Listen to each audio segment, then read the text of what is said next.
Food is a cultural pillar across the globe, bringing people together in cultural practices, celebration, mourning, and other things. In the case of the United States, it has also been a method of oppression.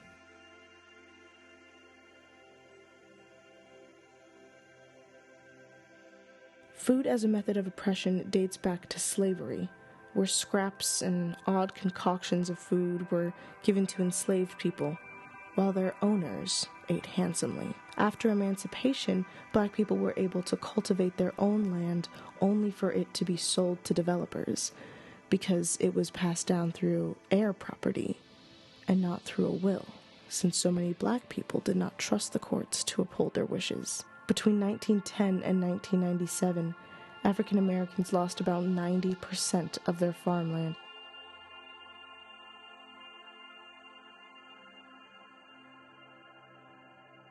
Oftentimes we're presented with this academic idea of food desert, and that's just so harmful to speak of, because when you think of a desert is something that's been around for thousands of years. A desert is something that occurs in nature. A desert is something that is a natural progression of whatever is going on in nature. Apartheid is the systematic stripping of resource, the systematic stripping of rights. Is very intentional, it's very set up, it's very deliberate. Maryland is rated the most diverse state on the East Coast, and one of the most diverse in the country. With such close proximity to the nation's capital, Maryland is a hub for people from around the globe. However, Maryland still has major segregation and discrimination issues, from housing to schools, and of course, food. In Baltimore City, we know that, it's obviously a hyper-segregated city based on racial lines, starting in the early 1900s onwards.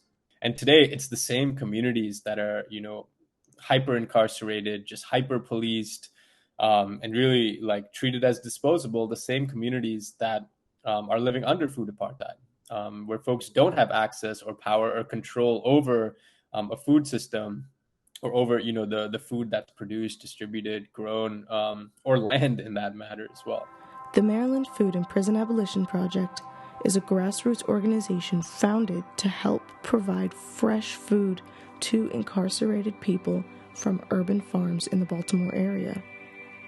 But as they observed the direct relationship between the prison system and oppressive food practices, their focus shifted to a much larger issue.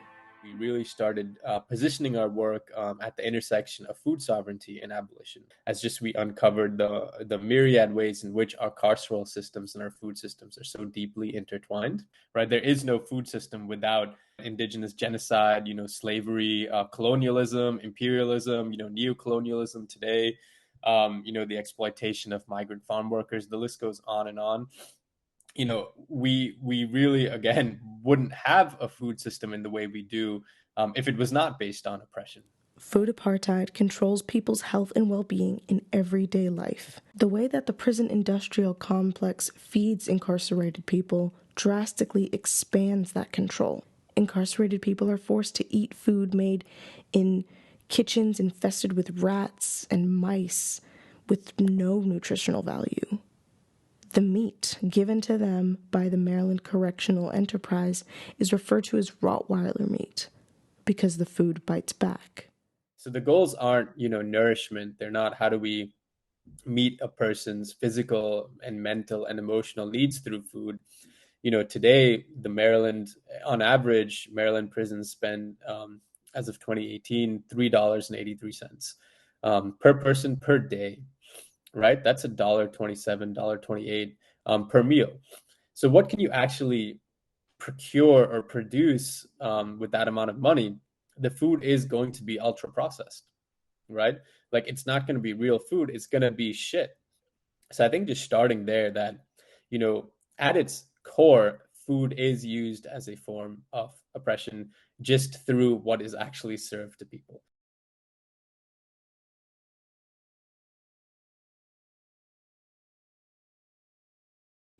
For me, food sovereignty means, for one, understanding just the full breadth of black foods that there are.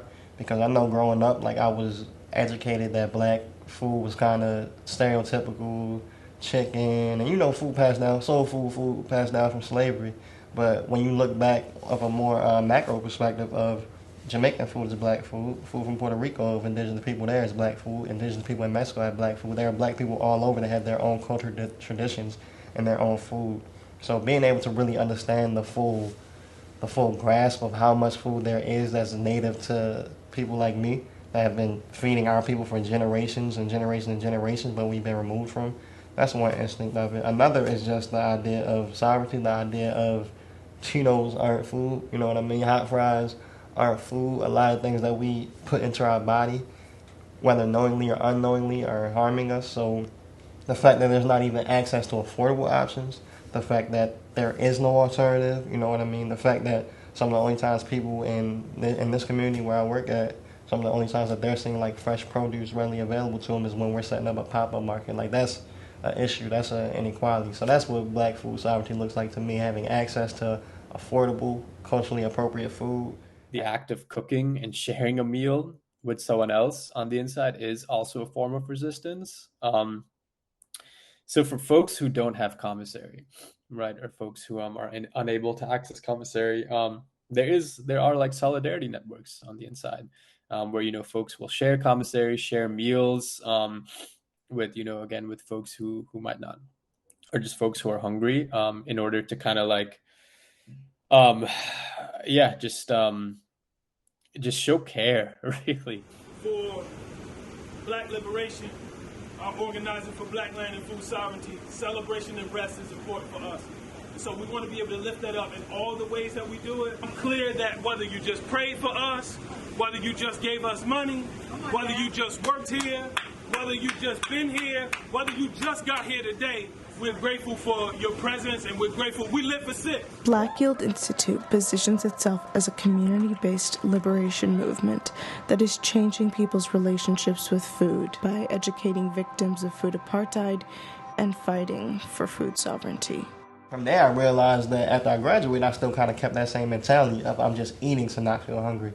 I'm not eating with the perspective of this food is literally about to become a part of me. This food is going to break down and manifest itself in my skin, my hair, my teeth, you know what I mean?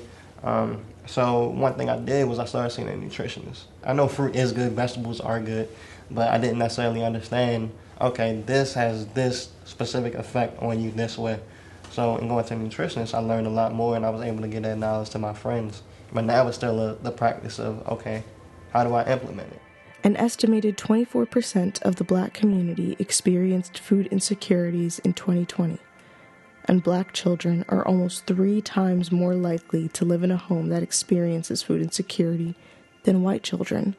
The work that Black Yield Institute and the Maryland Food and Prison Abolition Project do require a fierce belief that this country is capable of radical change, even as Black Yield Institute itself faces being evicted from the land they've been cultivating for the past decade.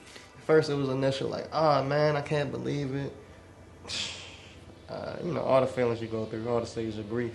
But then always at the end of grief, you always find that little sliver of love, that little sliver of hope, that little sliver of, you know what, life will go on and everything will be okay. We move by faith. That's really the bottom line. We move by faith. We move by knowing if one thing is gone, then there must be something bigger and better coming.